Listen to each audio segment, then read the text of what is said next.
যুবকেরা, কিয়ামতে তোমরাই যাবা বেশি বেহেশতে, তোমরাই যাবে। সুবহানাল্লাহ। বেহেশতে কারা যাবে?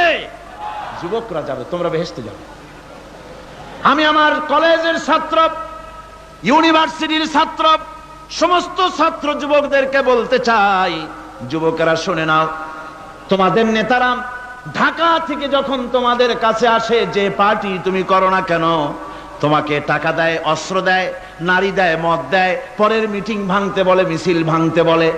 তুমি আমাকে বলো, নিজের কাছে নিজে প্রশ্ন করো, তোমার নেতা কি কোনোদিন তোমাকে বলেছে বাবা আল্লাহর দরবারে উঠতে হবে, কিয়ামতে জবাব দিতে হবে, খবরদার 5 ওয়াক্ত নামাজ ঠিক মতো পড়ো, সকালবেলায় কোরআন শরীফ পড়ো, মা বাবার খিদমত করো, আর সত্য কথা বলো, মারামারি কোনোদিন করো না, এমন কথা কোন নেতা তোমাকে কোনোদিন বলেছে নাকি?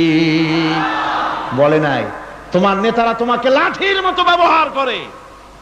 আমাদের কথা দেওয়ালে লেখো, আমাদের জন্য এই করো সেই করো, এই সব করে বেড়ায়। আমি যুবকদের বলি, খবরদার আমার যুবক ভাইরা, ফিরে আসো ইসলামের দিকে। তোমাদের রক্তের উপর ইসলাম প্রতিষ্ঠিত হয়েছে, আবার ভবিষ্যতেও তোমাদের রক্ত দিয়েই, তোমাদের শক্তি দিয়েই দিন প্রতিষ্ঠিত হবে। শাহাদাতের মৌতের চাইতে আরামের মৌত আর পৃথিবীতে মোটেও নাই। সুবহানাল্লাহ ওয়া বিহামদিহি।